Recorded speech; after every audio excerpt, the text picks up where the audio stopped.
یاد ہے، بڑا مشہور واقعہ اور پوری دنیا میں مشہور ہوا۔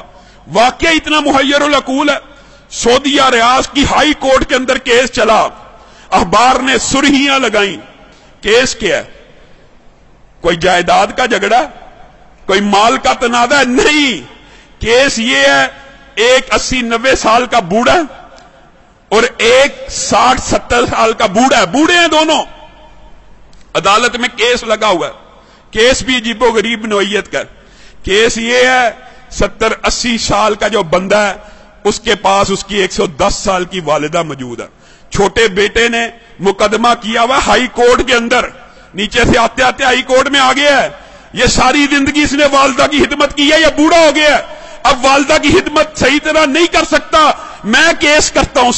70 سال اس چھوٹے بھائی کی بھی عمر ہے کہ والدہ میرے حوالے کر دی جائے۔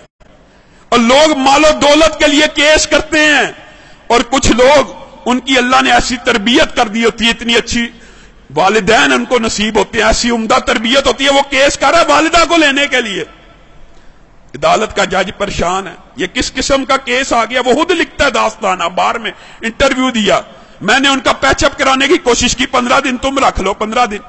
بڑا بیٹا کہتا ہے میرے پاس رہی ہے، میں نے اب چھوڑنی ہی نہیں، اب چاہے میری عمر 80 سال ہو گئی ہے، ایک دن بھی اگر میری والدہ میرے بارے میں شکایت کرے میرے چھوٹے بھائی کو دے دینا۔ چھوٹا بھائی کہہ رہا ہے یہ اکیلا ہی جنت کمانے لگا ہوا، میرا کوئی حق نہیں والدہ پہ، اس نے اتنی عمر خدمت کر لیا، میرا بھی حق ہے، یہ بوڑھا ہو گیا ہے۔ پیچ اپ کرنے کی کوشش کی، پیچ اپ نہیں ہوئی۔ عدالت کا جج لکھ رہا ہے اخبار کے اندر، پیچ اپ دونوں بھائیوں کو بلایا، اور اللہ کا واسطہ ہے کیا تماشا بنایا ہوا، اخباروں میں خبریں لگ رہی، ایک بھائی مان جائے، سرنڈر کر لو 15 دن، کوئی بھائی ماننے پہ تیار نہیں، کہا والدہ سے پوچھ لیتے۔ جج نے آخری حل یہ نکالا، والدہ سے پوچھتے کہ جس کے پاس والدہ رہنا چاہتی ہے اس کے سپرد کر دوں گا۔ والدہ کو بلایا گیا، ویل چیئر پہ آئی، کہتے ہیں 30 کلو اس کا وزن ہوگا، کمزور سی۔ جج نے پوچھا یہ تیرے بیٹے تو نے کیسی تربیت کی ہے، تیرے لیے جھگڑے ہیں، میرے پاس تو مال و دولت کے کیس آتے ہیں، جائیداد کے کیس آتے ہیں، پراپرٹی کے کیس آتے ہیں، تو ان دونوں میں سے کس کے پاس رہنا چاہتی ہے؟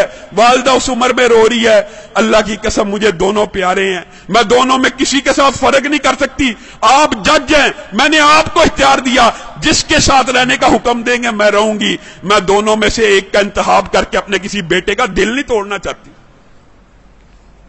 عدالت کے جج نے فیصلہ لکھا، شہ سرخیاں چھپی، اس بزرگ خوش قسمت خوش نصیب انسان کے آنسوؤں کی تصویر ریاض کے اخبار میں چھپی۔ عدالت کے جج نے فیصلہ لکھا، اس بزرگ نے 40 برس اپنی والدہ کی خدمت کر لی ہے، اب چھوٹے بھائی کا بھی حق بنتا ہے، یہ بوڑھا ہو چکا ہے، 80 سال اس کی عمر ہو چکی ہے، خود کمزور ہو چکا ہے، یہ صحیح طرح اپنی والدہ کی خدمت نہیں کر سکے گا، میں چھوٹے بھائی کو والدہ کا جو ساری کی ساری ذمہ داری ہے سپرد کرتا ہوں۔ جب یہ فیصلہ ہوا وہ بوڑھا زارو کتار رونا شروع ہو گیا، اس کی تصویریں اخبار میں چھپی، وہ کہتا ہے ہائے افسوس میرے بڑھاپے نے مجھے والدہ سے محروم کر دیا۔ لوگوں یہ تربیت ہے، یہ انداز ہے کہ 80 سال کا بوڑھا زارو کتار والدہ کے چھننے پہ رو رہا ہے کہ میری جنت مجھ سے دور کر دی گئی ہے۔ ہمارا معاشرہ کتنا بد نصیب ہے، بدبخت ہے، بوڑھے والدین کی خدمت کرنا تو دور کی بات، ان کو اولڈ ہوم میں بھیج دیتا ہے، اولڈ ہاؤسز میں بھیج دیتا ہے۔ یہ اولڈ ہوم اولڈ ہاؤسز میں بھیجنا اسلام کا کلچر نہیں ہے، یہ فتنہ کہیں اور سے آیا ہے۔ اسلام میں رشتہ داروں کی اہمیت ہے، جو چاہتا ہے، نبی کریم صلی اللہ علیہ وسلم نے فرمایا جو بندہ چاہتا ہے نا اس کا رزق